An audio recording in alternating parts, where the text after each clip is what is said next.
1. Download the Google Now launcher. The UI in the Honor 5X is just not for me. Number 2. Get rid of the carrier name on the top left. Go into settings, click display, uncheck display carrier name, gone.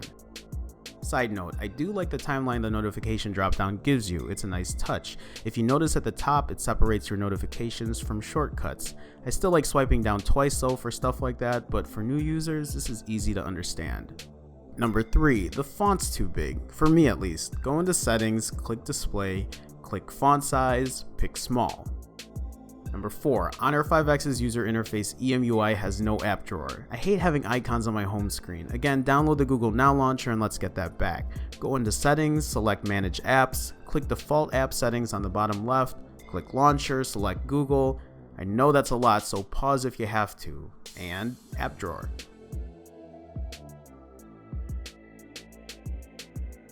Number 5. Oh yeah, if you want to get rid of app suggestions on the top of your app drawer, go to your Google Now settings and make sure to uncheck app suggestions. If you leave them on, you'll have a row of icons at the top that Google thinks you use the most. Helpful for some, but not for me. Number 6. It's time to try to get rid of bloatware. There's not a ton on here, but there's enough to get rid of to clear some space. Now you can't uninstall everything, but the ones you can't uninstall, some you can disable. And the ones you can't disable, well, you're stuck with it, unless you're root, and that's a whole nother video.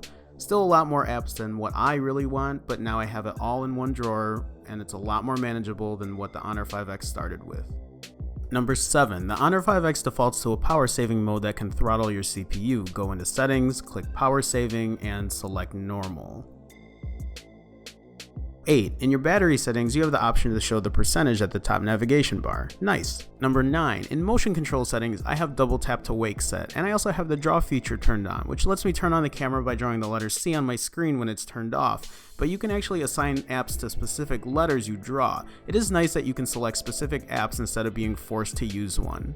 All in all, we're talking about a $200 phone that has a pretty good build quality and some decent hardware for its price. Its biggest crippling feature, in my opinion, is the software that still runs Android 5.1.1, but some of that can be resolved with a Google Now launcher. Yes, the phone will lag, and it takes a bit of patience to use when compared to the power of a Moto X Pure or Nexus 6P, but again, we're talking about a $200 phone. I'd recommend it if your number one priorities are price and a fingerprint reader. So far the camera seems better than a Moto G 3rd gen, and you get a little more processing power with the Honor 5X. This is a budget smartphone after all, so there are some trade-offs here.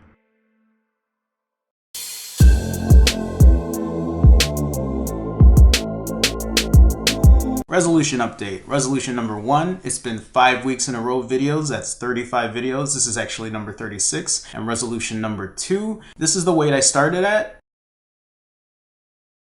This was my goal weight for the week. And this is the actual weigh-in.